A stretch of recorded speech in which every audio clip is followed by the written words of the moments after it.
The world screams for your attention. Every second, a flickering red or green light on a screen dictates the emotional state of millions. They call it the market, but for most, it is a casino of the soul. We are told that wealth is the result of lightning-fast reactions, complex algorithms, and an obsession with the daily news cycle. Yet, the most successful investor in human history sits in a quiet office in Omaha, Nebraska, surrounded by nothing but silence and old reports. Warren Buffett does not look at the ticker tape. He does not panic when the world bleeds, nor does he celebrate when the crowd cheers. To understand his billions, you must first understand his mind. He is not merely a master of value investing. He is a practitioner of an ancient, rigorous discipline. He is a modern Stoic who has weaponized rationality against the chaos of the world. The secret to his unlimited wealth is not a secret formula or a hidden software. It is the total mastery of the self. While the world chases the wind, the Stoic investor builds a fortress. The struggle of the modern investor is not a lack of information, but a lack of character. We are biologically wired to fear loss and crave immediate rewards. This biological imperative is the enemy of capital allocation. When the market drops, the lizard brain screams, "Run." When the market bubbles, it screams, "Buy." Most people are slaves to these impulses, and that is why they lose. Warren Buffett succeeded because he decided long ago that he would no longer be a slave to his own biology. He realized that the greatest risk in the market is not volatility, but the investor's own lack of emotional detachment. The financial market is a theater of human suffering. It is a place where hope, greed, and despair are traded in real time. Look at the history of financial crashes. In every instance, the collapse was not caused by a lack of money, but by a collapse of the human spirit. People sell at the bottom because they cannot bear the pain of watching their perceived status vanish. They buy at the top because they cannot bear the pain of being left behind. This is the tension of the market, a constant war between the internal world and external fluctuations. Warren Buffett entered this arena with a shield of indifference. He understood that the price of a stock is an external event, something he cannot control. However, his reaction to that price is entirely within his control. This is the dichotomy of control and action. Most investors spend their lives trying to predict the unpredictable, wasting mental energy on interest rates, elections, and geopolitical strife. They are like sailors trying to command the waves. Buffett is the sailor who focuses entirely on his sails. He knows that the market is manic-depressive. It will offer you prices that make no sense, and the Stoic's only job is to remain unmoved. If the market offers a bargain, he takes it. If it offers a trap, he ignores it. The conflict is never between the investor and the market. The conflict is always between the investor and his own reflection. To win, you must first learn to lose without losing your mind. You must accept that you are not in control of the outcome, only the process. This Stoic virtue of temperance is what allows a man to hold a position for 50 years while the world burns and rebuilds itself 10 times over. Imagine a vast, ancient garden. In this garden, you plant a single seed. This seed represents your initial investment. Around this garden, a perpetual storm rages. The wind howls, the rain lashes down, and the sky is often dark with clouds of uncertainty. The average person stands in the garden, terrified. Every time a branch trembles or a leaf falls, they try to dig up the seed to move it to a safer spot. They are obsessed with the weather. They spend all their time looking at the clouds, hoping for sun, cursing the rain. Because they never leave the seed alone, it never takes root.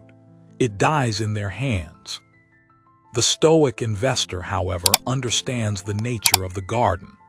He knows that the storm is not his enemy, it is simply the environment. He plants his seed in fertile soil, the intrinsic value of a great business, and then he walks away. He knows that compound interest is like a slow-growing oak tree. It requires nothing from him but time and the refusal to interfere. The storm can blow, the lightning can strike the nearby hills, but as long as the roots are deep, the tree will grow. This is the analogy of the garden and the storm. The garden is your portfolio management strategy, and the storm is the volatility of the world.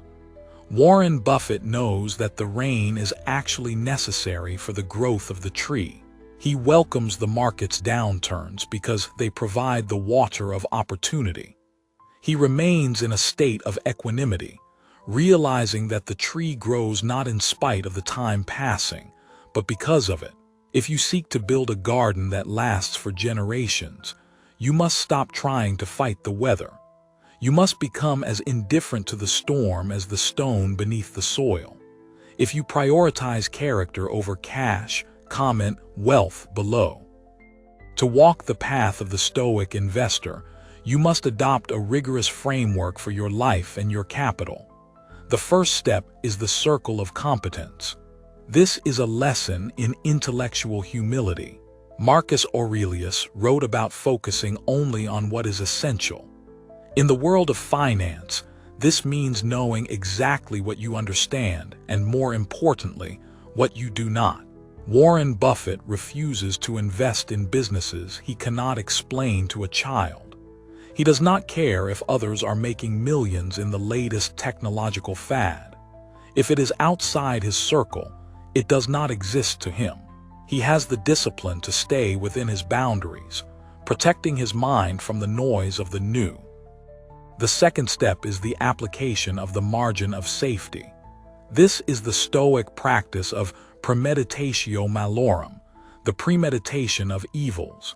You must assume that things will go wrong. You must assume that the management will fail, the economy will stumble, and the product will lose its edge. By insisting on a margin of safety, you ensure that even when the world fails you, your foundation remains intact. You do not buy a bridge that can only hold the exact weight of the truck. You buy the bridge that can hold 10 times the weight. This is not just a financial tactic. It is a way of living that eliminates anxiety. The third step is patience as a radical act. In a world of high-frequency trading and instant gratification, doing nothing is the hardest task of all. Warren Buffett often says that his favorite holding period is forever. This is the ultimate expression of Stoic endurance. He is not looking for a quick exit. He is looking for a permanent partnership with excellence. He understands that the best way to grow wealth is to avoid the friction of constant movement. Every time you trade, you pay a tax to the world, in fees and taxes and in mental peace. The Stoic stays still. Finally, you must develop an indifference to public opinion. The market is designed to make you feel like a fool if you are not doing what everyone else is doing. When others are greedy, you must be fearful. When others are fearful, you must be greedy. This requires a profound level of self-reliance. You cannot look to the crowd for validation. You must look to your own mental models and your own logic. If your logic is sound, the opinion of 10,000 people does not matter. If your logic is flawed, the applause of the entire world will not save you. This is the Stoic path, a life defined by internal standards rather than external rewards. It is the realization that the only true financial freedom is the freedom from the need for more. True wealth is not the accumulation of digits in a bank account. It is the ability to live a life governed by your own principles, regardless of what the Dow Jones or the S&P 500 does tomorrow. Warren Buffett lives in the same house he bought decades ago. He eats the same simple breakfast. He spends his days reading and thinking. He has billions, yet he lives like a man who needs nothing. This is the final Stoic lesson. Wealth is a tool, but character is the goal. If you have all the money in the world but you are still a slave to your emotions, you are poor. If you have a modest sum but you are the master of your own mind, you are a king. The path to unlimited wealth begins with the quiet realization that you are already enough. When you stop needing the market to make you happy, you finally have the clarity to make the market make you rich. You move from a place of desperation to a place of power. You become the observer, the rational actor, the philosopher of capital. This is how you win the game, by realizing that the game is played inside your own head. Subscribe to Money and Stoicism to master your finances and your mind. Like this video if you seek true freedom. Thank you for watching. Your journey to financial mastery does not end here. Continue your evolution by watching the next lesson on your screen. If the market ceased to exist tomorrow, would you still be at peace with the person you have become?